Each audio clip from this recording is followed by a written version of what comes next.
Hello students, हम निर्देशांक ज्यामिति की बात कर रहे थे। हमने 2 क्वेश्चन कंप्लीट कर लिए हैं। आइए आज क्वेश्चन नंबर 3 स्टार्ट करते हैं। उस क्वेश्चन नंबर 3 में क्या है, किस तरीके से है उसको देखते हैं। पहले हेडिंग डालिए। हमें क्या करना है, हमें निर्देशांक ज्यामिति का अध्ययन करना है। ठीक है, ध्यान से समझिएगा। हमें निर्देशांक ज्यामिति का अध्ययन करना है और हमारे पास जो स्टार्टिंग क्वेश्चन है, आज हम क्वेश्चन नंबर 3 से स्टार्ट करना चाहते हैं। क्वेश्चन नंबर 3 ये कह रहा है कि आयतीय निर्देशांक अक्षों को लेते हुए बिंदुओं, हमें पहले बिंदु लिख लेने चाहिए। क्या क्या बिंदु दे रखे हैं? बिंदु एक दे रखा है मुझे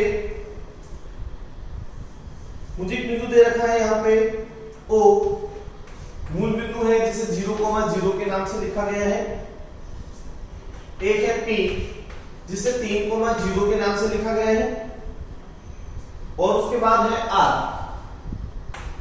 वो मुझे 0,4 लिखा गया है, को आलेखित करते हैं। यदि OPQR एक आयत है, OPQ और R एक आयत है, तो मुझसे कहा गया है कि Q के निर्देशांक क्या होंगे, ये मुझे क्या करना है। ढंग से समझिएगा, मुझे क्या क्या करना है, Q के निर्देशांक क्या होंगे। तो मैंने आपके लिए कार्तीय तल बना दी। बहुत ही आसान क्वेश्चन है। ठीक है, ये 1 है, ये 2 लिख देते हैं, इसे 3 लिख देते हैं, यहाँ -1 कर देते हैं, -2 कर देते हैं, -3 कर देते हैं, थोड़ा आगे बढ़ा के -4 कर देते हैं। ये हमारा x डैश है, यहाँ 4 कर देते हैं, ये x, यहाँ 1, यहाँ 2, यहाँ 3 और यहाँ 4 कर देते हैं। ये मेरे लिए y है। -1, -2, -3, -4 y डैश रहेगा। सबसे पहले 0,0 ये बिंदु आने वाला है जिसे मैंने O लिख दिया है। फिर आएगा 3,0, ये मेरा P बिंदु आएगा जिसे मैंने 3,0 लिख दिया है। फिर आएगा R, ये बिंदु मेरे लिए R है, इसे मैंने 0,4 लिखा है। ठीक है, अब देखिए इसको कुछ भी मत कीजिए, इसको आगे बढ़ा दीजिए। अगर आप एक नोटिस करेंगे, मैं इसको आगे बढ़ाऊंगा तो कुछ ऐसी स्थिति मिलेगी। ठीक है, इसको भी आगे बढ़ा दीजिए तो आपको यहाँ एक बिंदु मिलने वाला है। इस बिंदु का नाम क्या आएगा? Q। और हमें बता दिया गया है कि एक आयत है। हमें क्या बताया गया है? आयत है। हम जानते हैं कि आयत के आमने सामने की जो भुजाएं होती है वो समान लंबाई की होती है। इस चीज का हम फायदा उठा के इसके निर्देशांक लिख सकते हैं। कैसे लिख सकते हैं? देखिए, अगर ये 3 है तो ये भी कितना होगा? 3। और अगर ये 4 है तो ये भी कितना होने वाला है? 4। तो हमें जो Q निर्देशांक मिलने वाला है वो क्या मिलने वाला है? 3,4। इस तरीके से हम अपना आंसर लिख सकते हैं। वीडियो पॉज कीजिए, नोट डाउन कीजिए।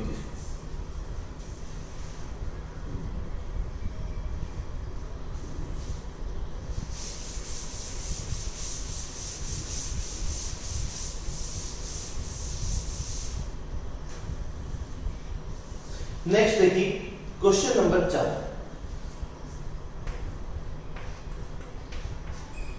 क्वेश्चन नंबर 4 में क्या है? बिंदुओं को आलेखित करके इनको क्रम में मिलाने वाली कौन सी आकृति प्राप्त होगी? तो हमें सबसे पहले बिंदु दे रखे हैं, बिंदुओं को हम अंकित कर देते हैं। पहले हमें बिंदुओं को दे रखे हैं। सबसे पहले देखिए -1,0, फिर मुझे दिया गया है 1,0, फिर मुझे दिया गया है 1,1, उसके बाद मुझे दिया गया है 0,2 और एक मुझे दिया गया है -1,1 को आलेखित करना है और मुझे बताना है कि इससे कौन सी आकृति बनने वाली है। बहुत ही आसान क्वेश्चन है, ढंग से समझिए। ये हमारे लिए x है तो ये हमारे लिए x डैश है, ये y है तो ये y डैश है। ठीक है, ये 0,0,0 हो जाएंगे तो ये 1 है, ये 2 है, ये 3 है। इसी तरीके से ये -1 है, -2 है और ये -3। इसी तरीके से ये 1 है, ये 2 है, ये 3 है, ये -1 है, ये -2 है। चेक करते हैं। सबसे पहला पॉइंट -1,0, इसको नाम दे देते हैं, ये हो गया हमारा -1,0। आगे चलिए, फिर आया अपने लिए 1,0, इसे दे देते हैं B बिंदु। ये हमारा B बिंदु है, इसे मैंने 1,0 लिख दिया है। फिर आएगा 1,1, यानी 1,1 कुछ ये ऐसा आएगा, यानी यहाँ आ जाएगा 1,1। ठीक है, इसको मैंने नाम दे दिया है C बिंदु।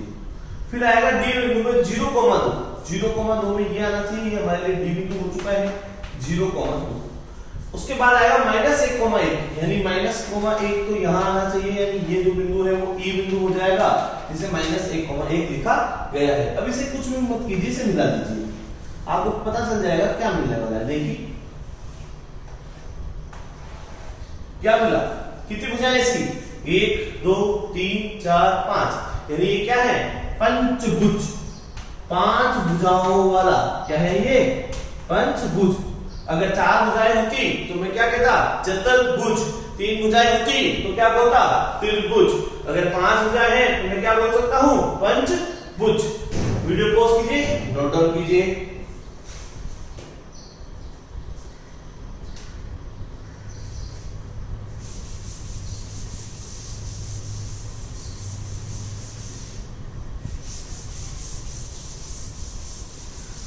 जो क्वेश्चन नंबर 5 है वो आपके लिए होमवर्क में रहेगा, वो कुछ इसी तरह का क्वेश्चन है, तो आप आराम से कर सकते हैं। चलिए आगे की बात करते हैं क्वेश्चन नंबर 6 की। क्वेश्चन नंबर 6, ठीक है, दूरी सूत्र पर आधारित क्वेश्चन स्टार्ट हो रहे हैं, ठीक है, दूरी से संबंधित जो भी थ्योरी है वो मैंने आपको बता दी है। अब आप आगे देखिए क्वेश्चन नंबर 6। इसमें पहला क्वेश्चन है -6,7 और -1, -5 के बीच की दूरी ज्ञात करनी है। ढंग से समझिएगा, यहां मैंने एक ए बिंदु बनाया है जिसे -6,7 लिखा है, यहां एक मैंने बी बिंदु बनाया है जिसे -1, -5 लिखा है। इन दोनों के बीच की दूरी ज्ञात करनी है। तो देखिए मैंने दूरी ज्ञात करने के लिए लिख दिया ए बी की दूरी, ए बी की दूरी लिखी तो कितनी लिखी, देखिए सूत्र क्या है, सूत्र है x2 - x1 का whole square plus y2 - y1 का होल स्क्वायर, यही सूत्र है। सूत्र क्या है, x2 - x1 का whole square plus y2 - y1 का होल स्क्वायर। तो देखिए ये हमारे लिए क्या है, ये हमारे लिए x1 y1, ये हमारे लिए x2 y2। चलिए स्टार्ट करते हैं। x2 की वैल्यू कितनी है, अगर आप देखेंगे तो x2 की जो वैल्यू है वो -1 निकल कर आ रही है। मैंने एक बड़ा ब्रैकेट लगाया है और x2 को मैंने एक स्मॉल ब्रैकेट में लिखा है, जिससे माइनस प्लस की गलती नहीं होगी। माइनस x1 की वैल्यू कितनी है, -6, इस पूरे के ऊपर क्या लगाना है, होल स्क्वायर लगाना है, फिर आएगा प्लस।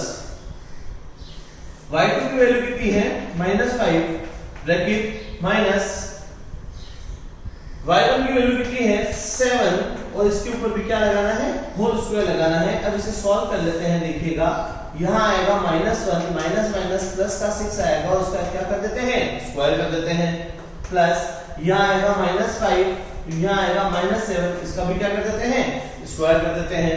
अब देखिए जो नेक्स्ट आंसर आने वाला है 6 माइनस यहाँ कितना आने वाला है, 5 का स्क्वायर, प्लस अगर इन दोनों को मैं ऐड कर दूं तो -12 आ जाएगा, उसका भी वर्क कर देते हैं। तो जो हमारा आंसर हमें मिलना चाहिए वो क्या मिलना चाहिए, वर्ग सभी को मैंने अच्छे से याद करवाए थे। 5 का जो वर्ग होता है वो कितना होता है, 25 होता है। अच्छा ठीक है, 12 का जो वर्ग होता है वो 144 होता है, तो 12 का वर्ग मैंने लिख दिया 144, दोनों को जोड़ दिया तो जो मुझे जोड़ने पे प्राप्त होने वाला है वो 169 प्राप्त होने वाला है, और जो फाइनली बचने वाला है वो 13 बचने वाला है। याद रखिए दूरी एक अदिश राशि है, तो यहां लिखा जाएगा 13 इकाई दूरी प्राप्त हुई। क्या लिखा जाएगा, 13 इकाई दूरी प्राप्त हुई। वीडियो पॉज कीजिए, नोट डाउन कीजिए।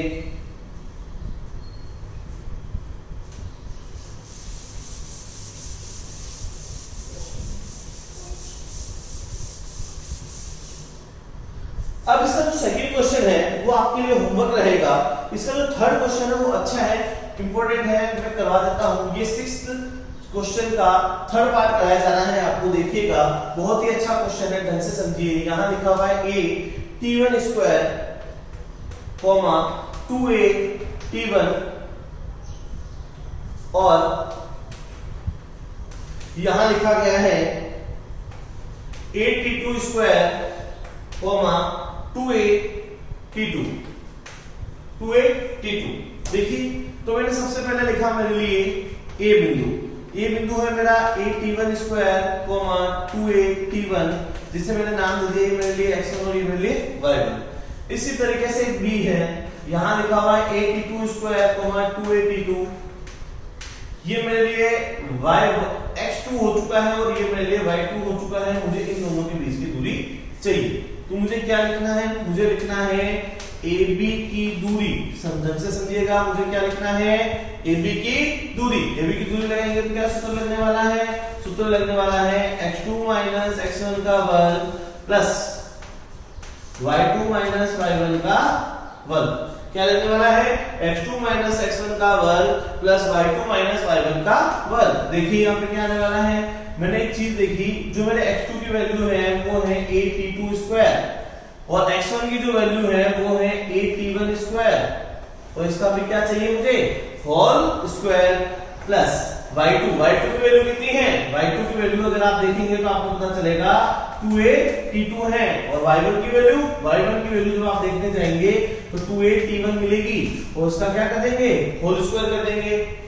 आगे देखिए, यहां से क्या कॉमन लेना है, यहां से अगर आप देखेंगे तो आपका a कॉमन आएगा और उसका क्या हो जाएगा, स्क्वायर। अब आपके अंदर क्या बचने वाला है, अंदर बचने वाला है t2 square minus t1 square, उसका भी क्या बचने वाला है, होल स्क्वायर। आगे देखिए, इन दोनों में से क्या कॉमन है, 2a, तो यहां मैंने कॉमन क्या ले लिया, 2a, तो यहां 2a का वर्ग कॉमन आ जाएगा, तो यहां क्या बचने वाला है, यहां बचने वाला है t2 माइनस t1 का वर्ग, ये बचने वाला है। अगले स्टेप में देखिए, ये बचेगा a स्क्वायर। यहां एक सहसमीका का प्रयोग किया जा रहा है, वो सहसमीका क्या है देख लीजिएगा। मैं यहां लिख रहा हूं a square minus b square, जिसे मैं लिख सकता हूं a plus b a minus b, bracket बना दिया है। इस सहसमीका का मैं प्रयोग करने वाला हूं। ये सहसमीका क्या है, a square minus b square क्या होती है, a plus b a minus b होती है। तो यहां मैंने सहसमीका लगा दी, t2 प्लस t1 यहां लगा दिया, t2 माइनस t1 और इस पूरे का ऊपर क्या लगा देंगे, वर्ग। अब यहां देखें, 2 का वर्ग कितना होने वाला है, 4, a का a स्क्वायर और यहां बचने वाला है t2 माइनस t1 का होल स्क्वायर। आगे चलते, दोनों में से कॉमन क्या लिया गया है, a स्क्वायर कॉमन लिया जा सकता है।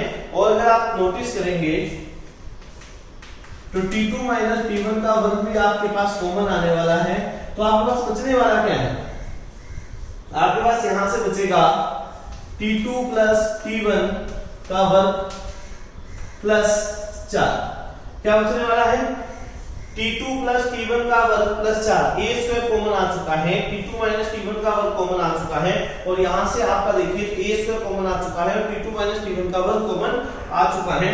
तो देखिए a स्क्वायर का रूट निकाल दीजिएगा, a मिलेगा, t2 माइनस t1 का निकाल दीजिए तो t2 माइनस t1 मिलेगा और इस पूरे के ऊपर रूट अगेन लगा दीजिए, t2 प्लस t1 का स्क्वायर प्लस 4, यही आपको प्राप्त होने वाला है। बच्चे क्या होते हैं कि थोड़े कंफ्यूज हो जाते हैं इस क्वेश्चन में, जब उन्हें t1 t2 मिलता है तो वो कंफ्यूज हो जाते हैं कि सर हम कैसे हल करेंगे। देखिए कोई भी क्वेश्चन हार्ड नहीं होता है, हम अपने साइकोलॉजी से उस क्वेश्चन को सरल या कहते हैं कठिन होता है। तो आप एक चीज सोच लीजिए कि अगर आप किसी क्वेश्चन को अच्छे से समझ लें कि करना क्या है सर, वही घिसी-पिटी रामायण है क्या, कि इसको x1 मानना, इसको y1 मानना, इसको x2 मानना, इसको y2 मानना, उसके बाद सूत्र लगाना, सूत्र लगाने के बाद अगर चीज कोई कॉमन आ रही है तो कॉमन लेना, कहीं सहसमीकाओं का प्रयोग हो रहा है तो सहसमीका लगाना और अपना अंतिम रूप से आंसर प्राप्त करना। इसके अलावा इन क्वेश्चनों में कुछ भी नहीं है। तो एक ही चीज कहूंगा कि आप किसी क्वेश्चन को देख के डरे नहीं, पहले उस क्वेश्चन को समझे, अच्छे से करने का प्रयास करें और आप जब तक कोशिश नहीं करेंगे तब तक आपसे क्वेश्चन नहीं होंगे। वीडियो पॉज कीजिए, नोट डाउन कीजिए, कोई भी प्रॉब्लम हो जरूर पूछिए।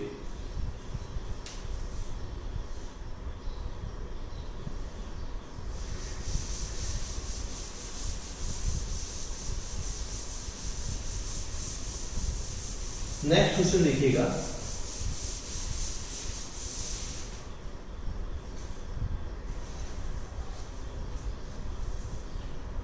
अब हमें करना है, अब हमें थोड़ी सी थ्योरी पढ़ लेनी चाहिए।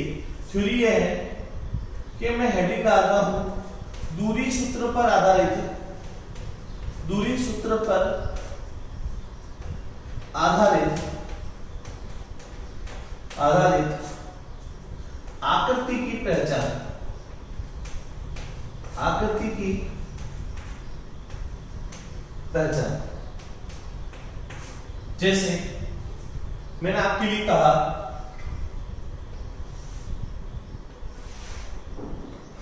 ये एक त्रिभुज है,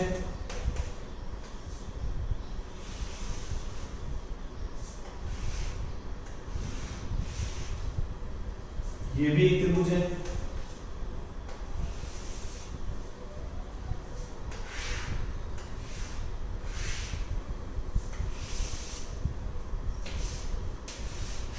देखिए मैंने 4 त्रिभुज बनाए हैं आपके लिए, 3 नंबर इसको दे देते हैं, 4 नंबर इसको दे देते हैं। पहले से अंकित करते हैं, ये हमारे लिए A है, ये हमारे लिए B है, ये C है, इसको मैंने 90 डिग्री बनाया था। ठीक है, अगर मैं कहता हूं AC की दूरी, AC की दूरी, AC की दूरी का वर्ग बराबर आना चाहिए AB की दूरी का वर्ग प्लस BC की दूरी के वर्ग के। तो त्रिभुज ABC एक समकोण त्रिभुज है। तो त्रिभुज ABC क्या होना चाहिए? एक समकोण त्रिभुज होना चाहिए। ये कब होगा? जब AC की दूरी बराबर AB की दूरी प्लस BC की दूरी, ये कुछ भी नहीं है, क्या है? कर्ण स्क्वायर बराबर आधार स्क्वायर प्लस लंब स्क्वायर है। तो दूरी पर आधारित इस तरीके से हम पहचान सकते हैं। एक चीज याद रखिएगा कि त्रिभुज के लिए हम कहते हैं किन्हीं भी दो भुजाओं का योग तीसरी भुजा के बराबर या उससे बड़ा होना चाहिए। ये त्रिभुज के लिए कंडीशन होती है। त्रिभुज तभी बनता है, ठीक है, जब दो भुजाओं का योग तीसरी भुजा से बड़ा या बराबर होना चाहिए। आगे चलिए, इसे A नाम दे दीजिए, इसे B दे दीजिए, इसे C दे दीजिए। लिख दीजिए AB की दूरी बराबर है BC की दूरी बराबर है AC की दूरी। तो हम कह सकते हैं त्रिभुज ABC एक समबाहु त्रिभुज है।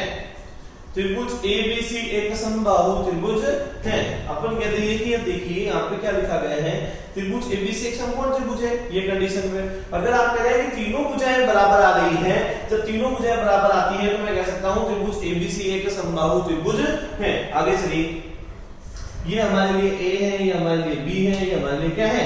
C। और हमें कहा गया है AB की दूरी बराबर है AC की दूरी के। त्रिभुज ABC एक समद्विबाहु त्रिभुज है। क्या है? त्रिभुज ABC एक समद्विबाहु त्रिभुज है। यदि किसी त्रिभुज की तीनों भुजाएं बराबर होती हैं तो वो समबाहु होता है। यदि किसी त्रिभुज की दो भुजाएं बराबर होती हैं तो वो समद्विबाहु होता है। आगे चलिए, ये A, ये B, ये C। AB की दूरी बराबर नहीं है BC की दूरी, बराबर नहीं है AC की दूरी। देखिए यदि तीनों ही दूरियां हमारे पास बराबर नहीं आती हैं तो त्रिभुज ABC एक विषमबाहु त्रिभुज होता है। विषमबाहु त्रिभुज होता है। क्या होता है? त्रिभुज ABC एक विषमबाहु त्रिभुज होता है। तो ये जो कंडीशन है ये आपको पता होना चाहिए कि तीन भुजाएं बराबर दूरियों के अंदर तो समबाहु, दो भुजाएं बराबर है तो समद्विबाहु, कोई भी भुजा बराबर नहीं है तो विषमबाहु होता है। और हमारे पास अगर ये कंडीशन फॉलो हो रही है कि AC की दूरी का वर्ग बराबर AB की दूरी का वर्ग बराबर BC की दूरी का वर्ग, तो वह एक समकोण त्रिभुज होता है। वीडियो पॉज कीजिए, नोट डाउन कीजिए, कोई भी प्रॉब्लम हो पूछ लीजिएगा। ये थ्योरी आपके इस चैप्टर में काम आने वाली है।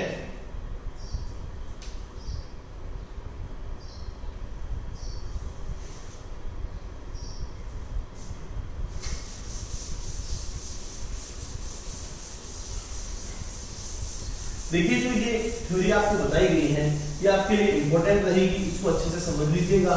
इसके ऊपर आधारित हमसे क्वेश्चन पूछे जाते हैं कि किस तरीके से हम आपको क्वेश्चन करने होते हैं, ये आपको मैं अगले वीडियो में जरूर बताऊंगा, ठीक है। इन पे आधारित देखिए अभी तक हमने 3 भुजाओं वाली आकृति दी है, अब हमें एक चतुर्भुज और लेना होगा। चतुर्भुजों में पढ़ना होगा कि कैसे हम पहचानेंगे कि समांतर चतुर्भुज है, कैसे हम पहचानेंगे कि आयत है, वर्ग है, या सम चतुर्भुज है, या समलंब चतुर्भुज है, तो इनकी पहचान करना भी आवश्यक है। अभी तक जो हमने पहचान की है वो त्रिभुजों की है, तो हम अगले वीडियो में चतुर्भुजों की बात करेंगे। तो एक ही चीज कहूंगा, पढ़ते रहिए और आगे बढ़ते रहिए। धन्यवाद।